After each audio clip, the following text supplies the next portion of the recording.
était une fois une adorable petite fille que tout le monde aimait rien qu'à la voir.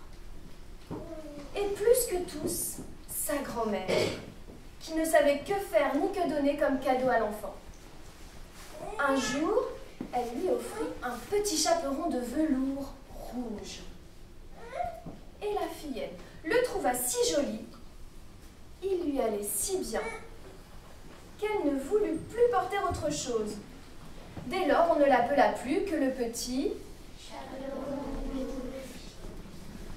Un jour, sa mère lui dit « Tiens, petit chaperon rouge, voici un morceau de galette et une bouteille de vin. Tu iras les porter à ta grand-mère. Elle est malade et affaiblie, elle va bien se régaler.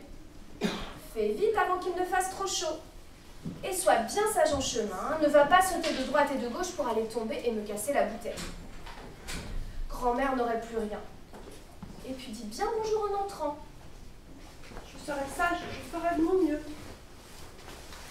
Le petit chaperon rouge dit au revoir à sa maman et se mit en chemin. La grand-mère habitait à une bonne demi-heure du village, tout là-bas dans la forêt.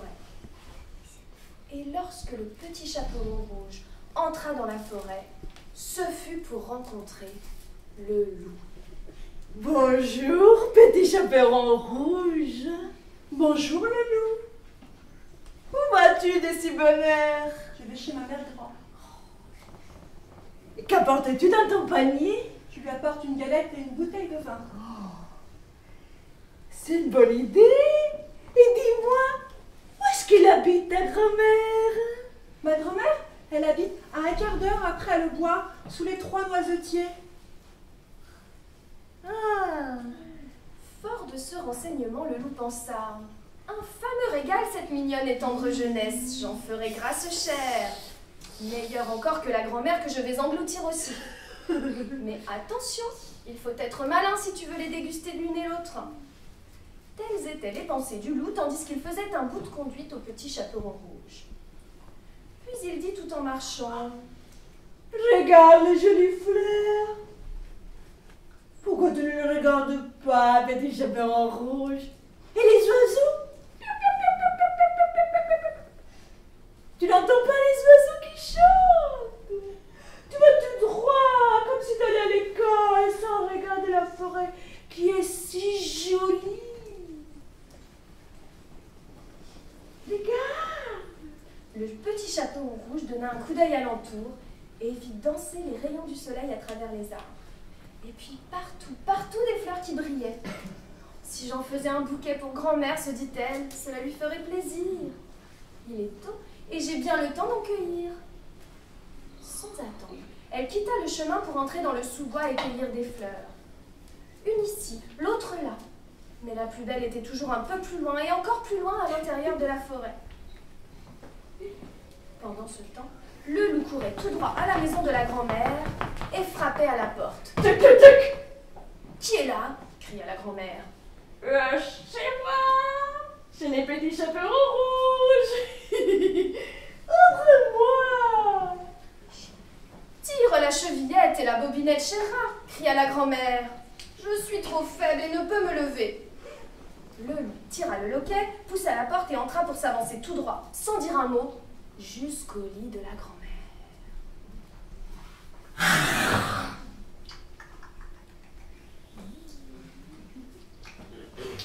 10 heures.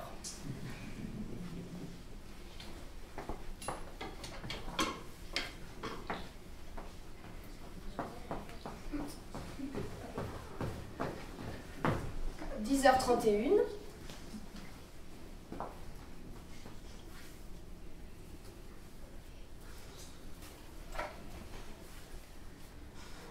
10h36.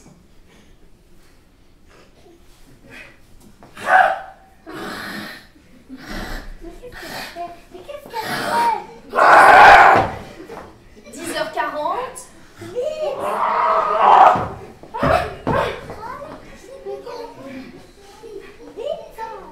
10h46.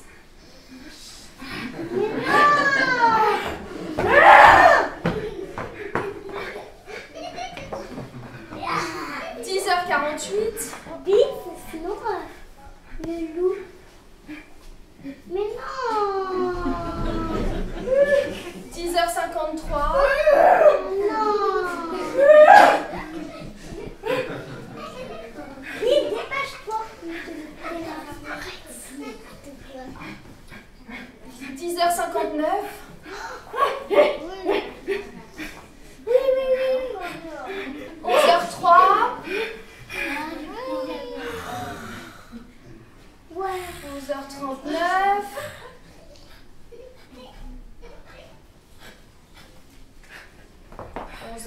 43.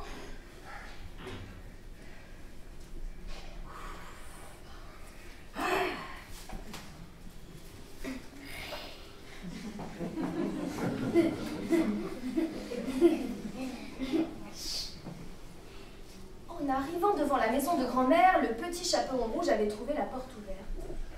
Et cela l'avait étonnée. Quand elle fut dans la chambre, tout lui parut de plus en plus bizarre. Elle se dit, mon Dieu, comme tout est étrange aujourd'hui. D'habitude, je suis si heureuse quand je suis chez grand-mère. Elle salua pourtant. Bonjour, grand-mère. Comme personne ne répondait, elle s'avança jusqu'au lit et écarta les rideaux. La grand-mère y était couchée, avec son bonnet qui lui cachait presque toute la figure. Elle avait l'air si étrange. Grand-mère, pourquoi vous avez de si grandes oreilles? C'est pour mieux t'entendre, mon enfant.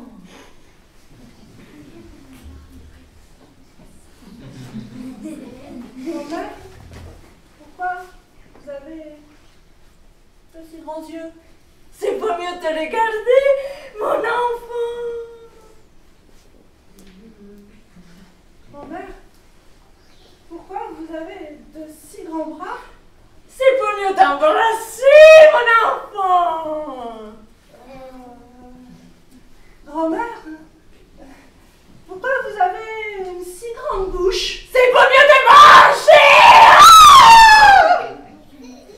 Le loup avala le pauvre petit chaperon rouge d'un seul coup.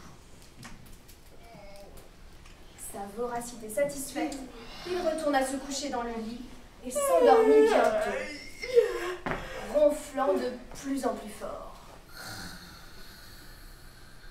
Un chasseur qui passait devant la maison l'entendit et pensa, qu'a donc la vieille à ronfler si fort? Il faut que tu entres et que tu vois si elle a quelque chose qui ne va pas. Il entra donc, et s'approchant du lit, vit le loup qui dormait là. « C'est ici que je te trouve, vieille canaille, » dit le chasseur. « Il y a un moment que je te cherche. » Il allait épauler son fusil quand tout à coup, l'idée lui vint que le loup avait peut-être mangé la grand-mère et qu'il pouvait être encore temps de la sauver. Il posa son fusil, prit des ciseaux et se mit à tailler le ventre du loup endormi. Au deuxième ou au troisième coup de ciseau, il vit le rouge chaperon qui luisait. 2 ou 3 coups de ciseau encore, et la fillette sortait du loup en s'écriant. Oh, faisait noir là-dedans, je me plains. Et bientôt après sortait aussi la vieille grand-mère. Mais c'était à peine si elle pouvait encore respirer. Le petit chaperon rouge se hâta de chercher de grosses pierres qu'ils fourrèrent dans le ventre du loup. Quand celui-ci se réveilla, il voulut bondir, mais les pierres pesaient si lourd qu'il s'affala et resta mort. Sur le lit.